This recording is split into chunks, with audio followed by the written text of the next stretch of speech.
Buenos días, mi nombre es Estier Maecha, estoy ahorita viendo la clase de Psicología Humanista y en cuanto a la parte mejor dicho, el tema que me llama mucho la atención es la logoterapia, porque la logoterapia busca el sentido de la persona, el ser humano, como el porqué de mi vida. Bueno, mi nombre es Angie Murillo, actualmente curso quinto semestre de Psicología y pues entre mis materias vi la materia de Humanista.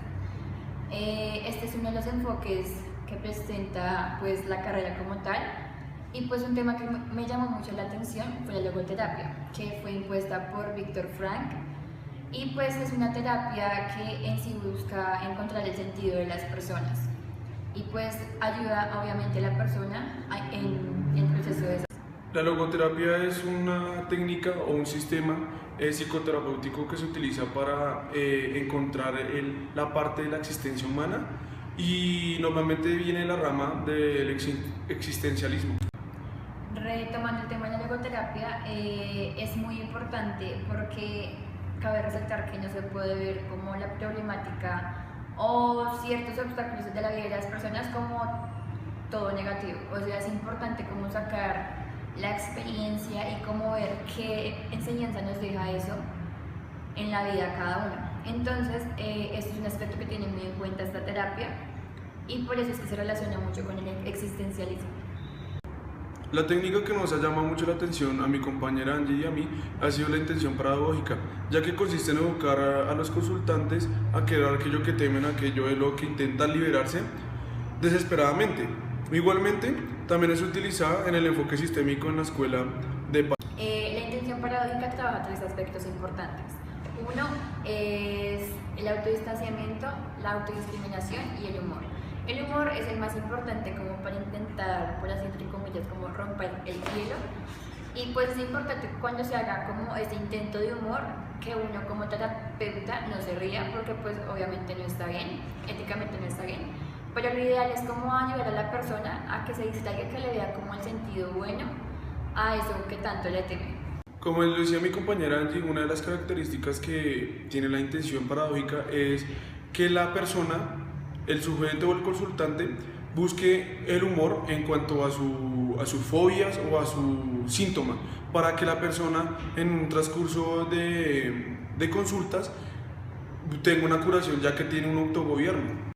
Además, una de las características y cualidades que debe tener el psicoterapeuta o el terapeuta son principalmente la aceptación, porque es importante que el terapeuta aprenda a entender a la otra persona sin necesidad de juzgarla o recriminarla por sus actos o por lo que, o por las cosas que nos cuenta.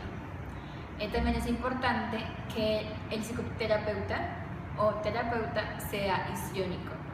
Es decir, que esté como muy atento a todas las cosas que hace la persona como tal, en cuanto a su lenguaje corporal y a cómo se expresa.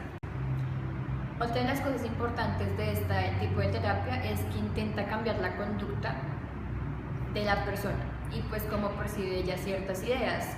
Entonces, la intención paradójica es uno de los métodos más efectivos de la logoterapia, pero es uno de los más difíciles de entender. Un ejemplo de la aplicación de esta técnica es el caso de un paciente tartamudo, que según hasta donde él podía recordar, siempre había sido tartamudo, excepto en una ocasión a la edad de 12 años. En ese momento el muchacho se subió a un tranvía sin pagar, y al ser sorprendido por el conductor, pensó que cuando éste le oyera tartamudear, le iba a tomar lástima y no le iba a expulsar del vehículo. Sin embargo, cuando el muchacho le habló al conductor, lo hizo perfectamente sin tartamudear.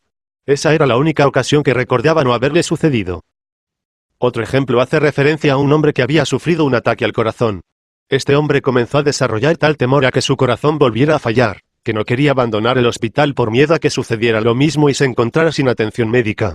Durante uno de esos fuertes ataques de ansiedad, se le pidió que hiciera que su corazón latiera más rápidamente, que sintiera dolor en el pecho, y que incrementara su nivel de ansiedad. La enfermera se marchó, lo dejó solo un rato, y al regresar este le comunicó que no podía hacer lo que se le había pedido, por el contrario, se había calmado totalmente. Acto seguido, salió del hospital a caminar un rato, cosa que no había hecho antes desde hacía 6 meses. En una de las caminatas sintió que su corazón comenzaba a latir de forma más rápida y se ordenó a sí mismo que latiera más rápido aún. Cuando esto no sucedió, se volvió a calmar. Pocos días después se sintió más calmado, volvió a su casa y se incorporó al trabajo. Otro caso es el de un estudiante que había estudiado mucho para un examen y estaba muy expectante, pero media hora antes de la prueba, estaba completamente helado y con la mente en blanco. Repasaba sus anotaciones pero no podía recordar nada. Cosas que había estudiado durante mucho tiempo le resultaban completamente desconocidas y había entrado en pánico.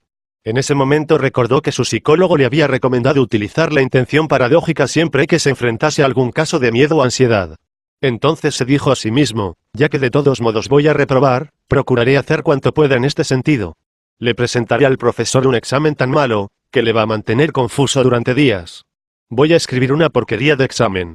Respuestas que no tengan que ver nada en absoluto con las preguntas. Voy a demostrar cómo un estudiante hace un examen auténticamente malo. Será el examen más ridículo que tenga que calificar en toda su carrera. Pensando en esas cosas, ya se estaba riendo por dentro. Y cuando recibió la hoja con las preguntas, comprendía perfectamente todas ellas. Se sentía relajado y en un estado de humor magnífico. Pasó el examen y obtuvo una muy buena calificación. Lo más importante de la intención paradójica es usar deliberadamente el humor y la exageración.